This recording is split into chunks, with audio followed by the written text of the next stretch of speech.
जो सैनिक पिछले 7 महीने से देख रहे हैं, सरकार ने हमारी संज्ञान नहीं लिया, एक हमारे को इतना भी जहमत नहीं समझी कि कम से कम हमारा एक जो है छोटी सी टीम को बुलाया जाए कि भाई आपकी क्या तकलीफ है। 7 महीने से बड़े बड़े आंदोलन किए, जंतर मंत्र हो, रामलीला मैदान हो, लेकिन सरकार ने जहमत नहीं समझी है। अब मैं उन सैनिकों से अपील करता हूं कि आप जो अंधभक्ति है, जो बीजेपी की अंधभक्ति है, उसको छोड़ दीजिए।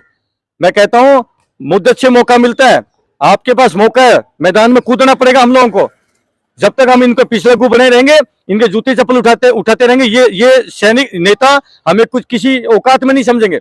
अभी आपने देखा होगा एक जब अग्निपथ योजना आई, जब एक कैलाश विजयवर्गीय जैसी उसकी शक्ल वैसी उसकी जो स्टेटमेंट थी कि अगर जो रिटायरमेंट होकर आएंगे अग्निपथ वाले, वो बीजेपी के कार्यालयों पर चौकीदार का हम उसको मतलब आप ऐसी आपको सैनिक भाइयों, आपकी औकात सिर्फ चौकीदार की रखते हैं और आप इनकी दलाली में लगे। मैं कहता हूं वो सैनिक नहीं हो सकता, सैनिक का खून भी नहीं हो सकता जो नेताओं की दलाली करता है। धिक्कार है ऐसे सैनिक के ऊपर, थूकते हैं ऐसे सैनिक के ऊपर जो अपने आपको सैनिक कहलाता है। अरे नालायक को, ये हमें हमारी इतनी भी जो है जहमत नहीं समझते कि हमें एक कम से कम 2-4 हमारी टीमों को, नुमाइंदों को बुलाते, पूछते भी क्या आपको विसंगतियां क्या बताइए आप हमें, लेकिन नहीं पूछी। और उसके बावजूद भी मैं कहता हूं आप दलाली में कर रहे हो, तो ये साबित करता है कहीं न कहीं आपके पूर्वजों ने अंग्रेजों की मुखबरी और दलाली की होगी, अपनी अस्मिता को बेचा होगा, परोसा होगा। उन्हीं की औलाद, क्योंकि दलाल की औलाद दलाली करेगी, क्रांतिकारी क्रांतिकारी रहेगा। आम के पेट पे केला नहीं लगेगा, आम के पेट पे आम लगेगा। दलाल का जिसका डीएनए था, जिसके पूर्वजों ने, जिसके माँ बाप दादों ने, हरामजादों ने अंग्रेजों की मुखबरी दलाली की होगी, उन्हीं के बेटे पोते आज नेताओं की दलाली में लगे हैं। मुझे कहने में कोई गुरेज नहीं है। मैं धिक्कारता हूं ऐसे सैनिकों पर जो नेताओं की दलाली में लगे, थूकता हूं ऐसे सैनिकों पर।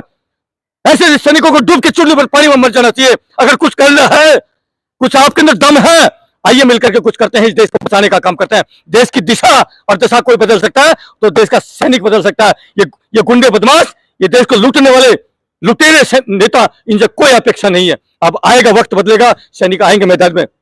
बेटा वक्त बदल चुका है, ये इस देश की जरूरत है, हमारी नेता बनने की जरूरत नहीं है। इस देश को, मां भारती को, इन सैनिकों की जरूरत है। हमने देश की सीमाओं को बचाया, अब देश को अंदर से भी बचाना पड़ेगा। आज मेरा देश बारूद के ढेर पर लाके खड़ा कर दिया।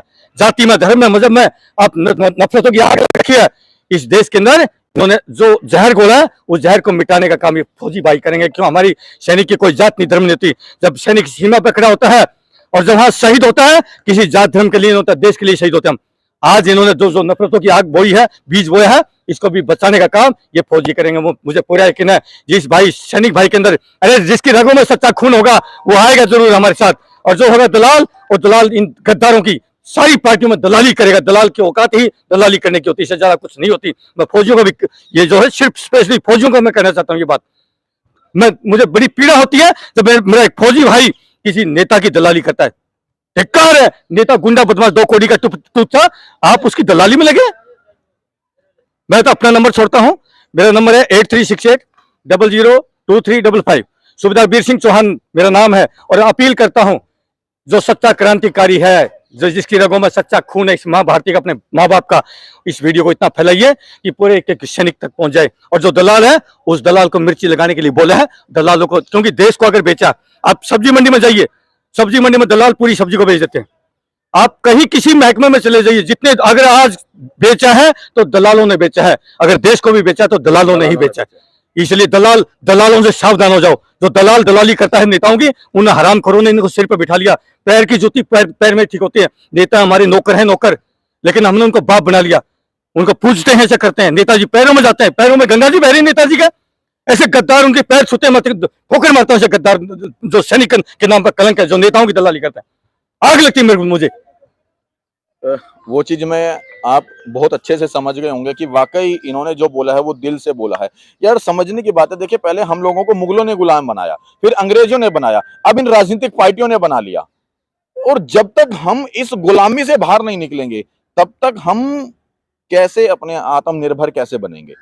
सरकार कहते हैं कि हम आत्मनिर्भर बने, और कैसे बने? हम तो गुलाम हैं, पहले अंग्रेजों के, फिर मुगलों के, और अब इन राजनीतिक पार्टियों के। गुलामी से बाहर निकलेंगे तब जाकर तो आत्मनिर्भर बनेंगे। और जब आत्मनिर्भर बनेंगे तब हम अपना हक मांगेंगे, और जब हक मांगेंगे तो तब हमको हमारा हक मिलेगा। भाई साथियों, आत्मा तो बोल रहा हूं, जिसके अंदर आग नहीं लगी ये वीडियो देख करके ना, उसका खून तो असली हो नहीं सकता। उसका खून असली नहीं हो सकता, वो दूषित खून की औलाद है। मेरी प्रार्थना है, अगर जो क्रांतिकारी है, आइए मिलकर के कुछ नया इतिहास रचेंगे। बहुत हो चुका इन टुच्चे गुंडे नेताओं की पिछले करते हुए, बहुत हो चुका। आइए मैदान में जंग में इस देश को बचाना इन गद्दारों से। खा लिया इन भेड़ियों ने नोच करके इस देश को, पूरा देश बर्बाद कर दिया इन गद्दारों ने। आज देश की जो हालत, मेरा देश सोने की चिड़िया था, आज भी देश में सोने की पैसे की नदियां बहती हैं, लेकिन वो सारी नदियां बह करके जाकर इन गद्दार नेताओं के घरों में सूख जाती हैं। आज गरीब आदमी बेचारा 2 वक्त की रोटी के लिए लाले पर रखे हैं। इसलिए मेरी प्रार्थना है, जो भी भाई क्रांतिकारी है, आपसे प्रार्थना है, ठीक है, क्रांतिकारी है तो आइए मिलकर के कुछ नया इतिहास रचेंगे। बहुत हो चुका, इस देश की दिशा और दिशा अगर बदलेगा तो फौजी बदलेगा। इन नेताओं से कोई उम्मीद नहीं, कोई आशा नहीं है, क्योंकि हम पिछले 7 महीने से हमने इंतजार कर लिया, लेकिन सरकार ने जहमत नहीं समझी। अब वक्त आ चुका है उल्टी गिनती का सरकार का। इन्हीं सब शब्दों के साथ जय हिंद, जय भारत, धन्यवाद। चलो यार, कुछ एक बार क्यों ना इतिहास बदला जाए, क्यों ना एक इतिहास नया रचा जाए। जब हम फौजी मिल करके किसी का भविष्य बना सकते हैं, तो अपना भविष्य नहीं बना सकते क्या? एक बार क्यों ना 17